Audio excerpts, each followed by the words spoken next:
Imagine for a second that you are a legal prodigy. Okay. You're 22 years old, and you are literally trading letters like as an intellectual equal with an 80-year-old U.S. Supreme Court justice. Which is just wild to even think about. It is. And then by the time you're 34, you are drafting the Constitution for the Republic of China. Yeah.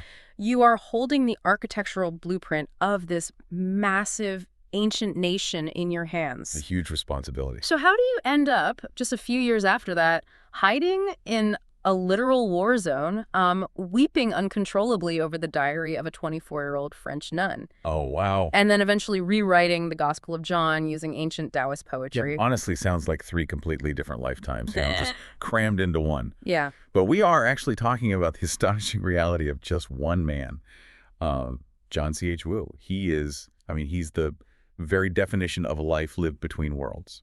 Today, we are taking you on a deep dive into this extraordinary journey. Our mission here is to look at a man who stood at the absolute pinnacle of worldly secular success. He navigated the brutal realities of 20th century geopolitics. Yet he's remembered just as profoundly today as a mystic, a poet, and someone who underwent this staggering spiritual conversion. Yeah, and what becomes so clear when you look at all these biographical accounts, the historical records, and his own masterful translations, is that he didn't view his conversion to Catholicism as like an abandonment of his rich Chinese heritage. Okay. He actually saw it as the ultimate fulfillment of the highest aspirations of Taoism, Confucianism, and Buddhism. So we are going to explore how a man at the peak of his career found himself in this terrifying dark night of the soul, only to emerge as a spiritual giant. A man who ultimately wove what he called a Chinese tunic for Christ. That's such a great phrase. It really is. So let's unpack this, because the soil he grew out of is just as fascinating as what he became.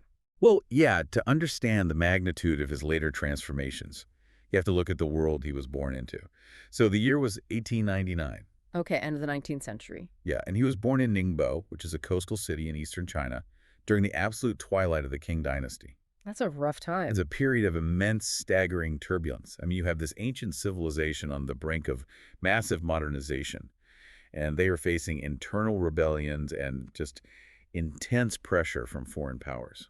So he's born into a society where the ground is constantly shifting underneath everyone's feet. Yeah, exactly. But his home life, his immediate foundation, was also deeply unconventional, well, at least from a Western perspective. He actually grew up with what he affectionately called 2 mothers. Wait, 2 mothers? Yeah, so his biological mother passed away when he was only 4 years old. Oh, that's so sad. It is, but he was then raised with profound, dedicated love by his father's concubine, and he referred to her as his big mother. Wow.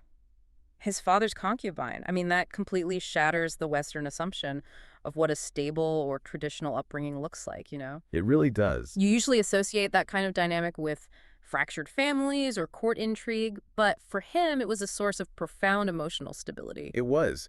This early experience of unconventional but really deep familial love shaped his emotional landscape. Okay. And his father was also a central moral figure for him. He was a banker who had risen from poverty, but he didn't hoard his wealth. What did he do? He lived by a very specific, demanding motto, which was, help others even when you have not enough to spare. Wow, even when you don't have enough to spare. Yeah. You can see the seeds of his later philosophical focus on selflessness and sacrifice being planted right there in his childhood home. I imagine that moral framework was running parallel to a very intense formal education. Oh, a rigorous classical Chinese education. Yeah. Long before he ever touched Western learning or Western law, he was steeped in Confucianism, Taoism, Buddhism, and ancient poetry. So he was absorbing the philosophical bedrock of China. Yeah. And then at the age of 17, he entered an arranged marriage. Which, again, to modern ears, sounds like a recipe for a cold, pragmatic alliance, just a social contract. Sure, but it actually blossomed into a profound, lifelong love story. They were devoted to each other and eventually had 13 children. 13 children. Wow. Yeah, and it's a recurring theme in his life, finding incredible warmth, meaning, and freedom within established, sometimes rigid, historical structures. And it is from that foundation that his intellect just explodes onto the global stage. Like, Yeah. he studies law in Shanghai, and by the fall of 1920, he is in the United States. Earning a Juris Doctor at the University of Michigan. His rise in the legal world was meteoric. I mean, by age 22, he is publishing intricate, nuanced articles in the Michigan Law Review. At 22. Yeah. But the most impressive detail from this era is that he initiates a correspondence with the legendary U.S. Supreme Court Justice Oliver Wendell Holmes, Jr. And this wasn't just a brief exchange of pleasantries. It became a famous 11-year correspondence. I am trying to picture the dynamic there. I mean, you have an 80-year-old titan of American jurisprudence, a guy who fought in the Civil War, by the way, and a 22-year-old Chinese law student. Yeah, it's quite the contrast. What are they even talking about? How do you correspond as equals with a gap like that? Well, they bonded over a shared obsession with the philosophy of law. Okay. Holmes saw in this young student a rare genius, a mind capable of bridging international law and comparative philosophy in a way very few Western scholars could. Wow. They discussed everything from the nature of justice to how Eastern philosophical concepts might offer new lenses for Western legal frameworks. So Holmes really respected him. Yeah, Holmes recognized a peer in a 22-year-old. That level of validation from someone like Holmes must have been like rocket fuel. Oh, definitely. And it leads him back to China, where in 1933, at just 34 years old, he drafts the Constitution for the Republic of China. Just incredible. He achieves massive international prestige. He is a young man, wildly successful, holding the architecture of a nation in his hands. But the sources reveal that internally, a very different, much darker story is unfolding. The paradox of this period is striking, because in his youth, around 1917, he had been baptized as a Methodist. Okay. But as his legal and philosophical ambitions completely consumed him, his faith diluted. He slowly drifted into being a Unitarian and eventually a self-described freethinker. He was swallowed whole by this massive, almost crushing ambition. He actually wrote to Justice Holmes that he felt he had a country to save, a people to enlighten, a race to uplift, and a civilization to modernize. Those are impossibly heavy burdens for anyone to carry. Yeah. He was relying entirely on his own intellect, his own legal frameworks to cure the ills of a massive suffering nation.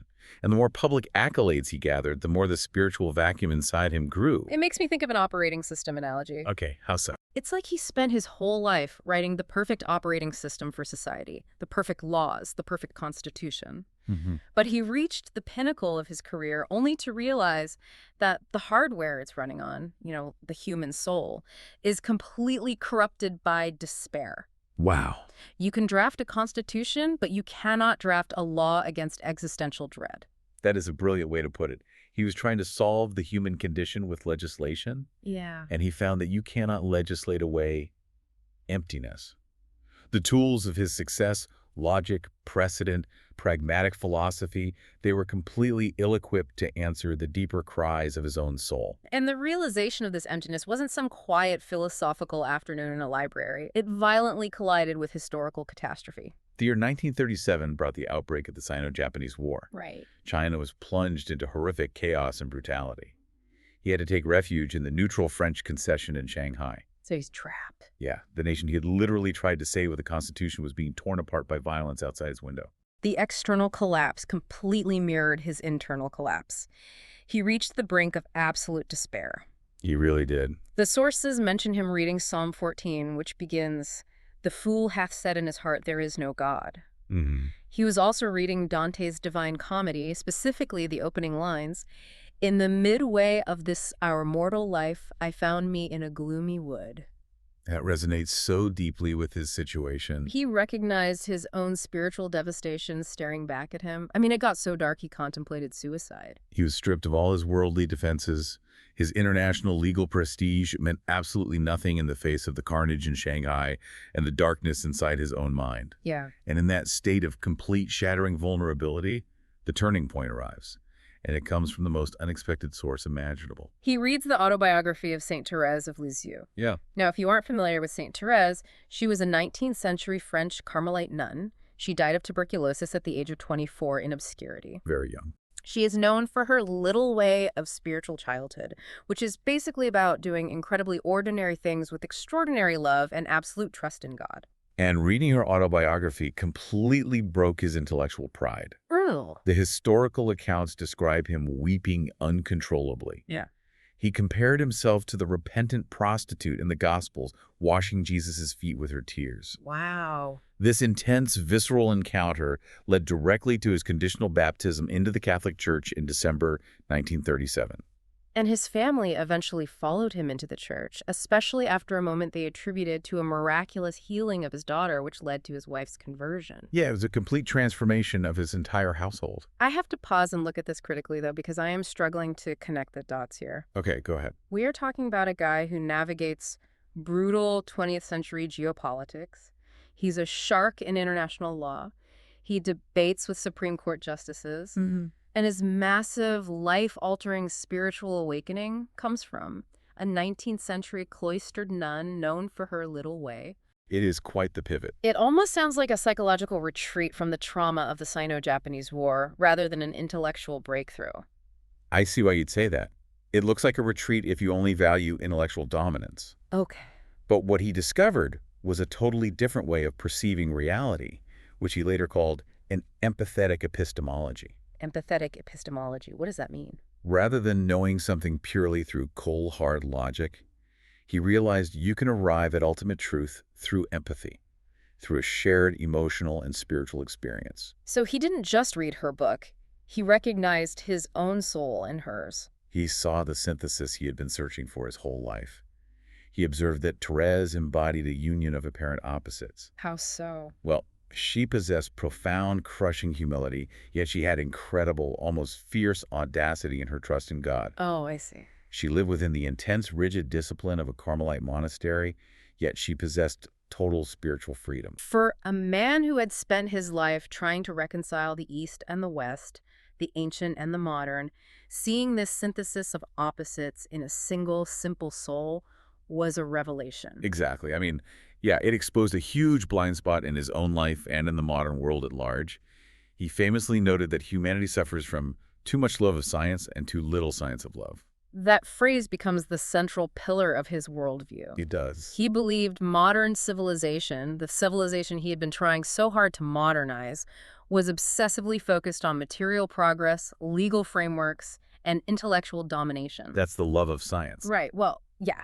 But it had completely neglected the systematic, dedicated, rigorous pursuit of charity, compassion, and divine union. Which is the science of love. Yeah. And Therese provided the blueprint for that science of love. She showed him that the highest truths aren't always accessed by climbing higher and higher intellectually until you're exhausted, but by becoming smaller. By returning to a state of spiritual infancy and dependence, it completely rewired his understanding of what success actually is. It also paved the way for his later book, literally titled The Science of Love. But what is crucial to understand is that finding his spiritual home in Catholicism didn't mean he had to burn down the intellectual house he grew up in. He didn't abandon his past. Yeah. He didn't say, okay, Chinese philosophy was all a lie, I'm Western now. Yeah. Instead, he discovered a way to rearrange the furniture.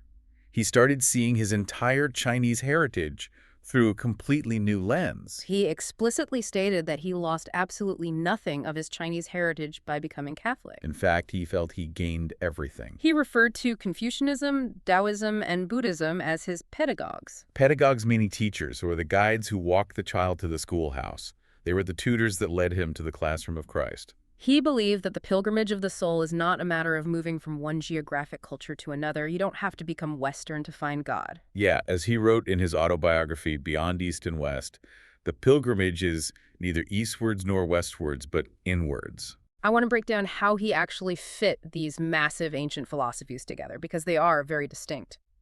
How did he synthesize Taoism and Confucianism with Christianity? Well, he articulated it beautifully. He believed that Christianity combines the profound, transcendent mysticism of Laozi, who is the foundational figure of Taoism, with the intense, grounded humanism of Confucius. Let's unpack that. Taoism reaches for the eternal, the indescribable. It's about flowing with the universe, yielding like water. It's very ethereal. Yes, very ethereal. While Confucianism is hyper-focused on how we treat each other right here in the mud and the mess of society. It's about filial piety, social harmony, and doing your duty. And he identified what he saw as the critical missing pieces in those ancient traditions. What were they missing? For all its soaring transcendent beauty, he felt Taoism lacked a warm, pulsating heart. it was ultimately an impersonal force. Okay. And Buddhism, with its deep focus on emptiness and detachment from suffering, he described as a magnificent adjective without a substantive. Wow, an adjective without a substantive. That's so descriptive.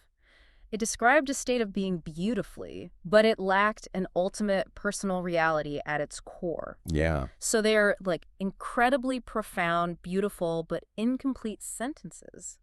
And the incarnation, the Christian belief in the Word made flesh, is the final word that makes the sentence make perfect sense. That's a great analogy. It takes the transcendent, impersonal Tao and gives it a beating human heart. It takes the emptiness of Buddhism and fills it with the person of Christ. He held a deep theological conviction that the seeds of the Logos, the seeds of divine truth, were planted in Chinese culture millennia ago. Mm-hmm. He viewed the ancient sages like Laozi and Confucius as speaking analogically. They were yearning for a truth, pointing toward a reality they could not fully articulate with the revelation they had. And he believed their yearning was ultimately answered by Christian revelation. Yeah. The natural beauty of Chinese philosophy was the water, and Christ was the miracle that turned that water into wine. But having established this massive philosophical synthesis, he needed a roadmap. I mean, it's one thing to say East meets West in the incarnation while you're sitting in a library. Sure. It's another thing entirely to figure out how a person actually lives out this inward pilgrimage day to day, especially someone who has lived a very loud, public, ambitious life. Which led him to study the greatest cartographers of the soul, the Christian mystics. He wanted to know how the soul actually travels toward God. Okay. And heavily featured in his exploration was St. John of the Cross. St. John of the Cross is famous for writing The Dark Night of the Soul. He's incredibly intense. He is, and our scholar admired him deeply, calling him a master of paradoxes. He noticed a striking, undeniable similarity between St. John's mystical concepts and the philosophy of Laozi. How so? St. John wrote extensively about scooping so low to mount so high, emptying oneself of all earthly desires to possess everything in God. Which sounds a lot like Laozi's philosophy of ultimate selflessness. The Taoist idea of returning to a state of infancy, finding strength in yielding, and the lowest place being the most powerful. He mapped these mystical concepts onto a framework that's very classical in Christian theology, the threefold way of spiritual growth. Okay. He detailed this extensively in his book, The Interior Carmel, and he beautifully illustrated it using Psalm 23. Let's walk through this threefold way, because this is the practical roadmap he used to rebuild his life. Well, the first stage is the purgative way. This is for beginners in the spiritual life. He linked this to the verse, "He makes me lie down in green pastures." So this is about basic refreshment, but also basic discipline. It's the beginning of taming the ego. Yeah, you're resting, but you're also learning to put off the old selfish habits. The soul is being purified, learning to detach from purely selfish desires and immediate gratification. The second stage is the illuminative way for the proficients, those who have made some progress but are now being truly tested. And what verse is that? He paired this with, "Although I walk in a darksome valley, I shall fear no evil." This is where the work gets incredibly difficult. Oh, yeah. The green pastures are gone. The initial emotional high of conversion has faded. Now it's about endurance, faith in the dark, and being enlightened, not by your own brilliant intellectual ideas, but by the Holy Spirit. The trials here purify the intellect and the will on a much deeper level. You are stripped of your reliance on yourself. Oh, and the final stage? The third stage is the unitive way, for the perfect meaning those who are perfected in charity. He matched this with, "My cup brims over. I shall dwell in the house of the Lord." Perfect union with divine love, the ultimate destination of the inward pilgrimage. He firmly believed that mysticism isn't about discovering new truths that no one has ever heard before. It's about sounding new depths of old truths. Yeah. The goal of life, and interestingly, he argued the ultimate end of law itself, is union with God. The old man, rooted in selfishness and worldly ambition, must die completely for the new man to be born. He also made a fascinating assertion about the global exchange of these ideas. We always think of the West bringing theology to the East. He suggested that the West could actually learn a tremendous amount from the East. He argued that the East had gone much further in what he called natural contemplation. Natural contemplation. Yeah, the deep, quiet observation of nature, the rigorous stilling of the mind found in Buddhism and Taoism. These are profound natural achievements of the human spirit. Okay. He believed this natural contemplation could be an incredible vehicle, a preparatory ground for the West's supernatural contemplation, which is the reception of divine grace. He's essentially saying to the West, you bring the theology, but we have the psychological and contemplative disciplines to actually absorb it and live it out. He saw a symbiotic relationship waiting to be realized. Wow. And this belief that the natural beauty of Chinese culture was the perfect waiting vessel for the supernatural truth of Christianity culminated in his most enduring legacy. A breathtaking act of literary and theological translation. He was commissioned by none other than Chinese President Chiang Kai-shek to translate the Psalms and the New Testament into classical Chinese. Chiang Kai-shek himself. Yeah, and Chiang Kai-shek was not just a passive sponsor who signed a check. He personally reviewed and annotated the drafts alongside him. The goal here wasn't just to produce a literal wooden word-for-word translation. His ambition was monumental. It really was. He wanted to create a text that sounded authentically Chinese. He said he wanted it to read like native poems written by a Chinese who happens to be a Christian. To achieve this, he mobilized 3,000 years of Chinese literary tradition.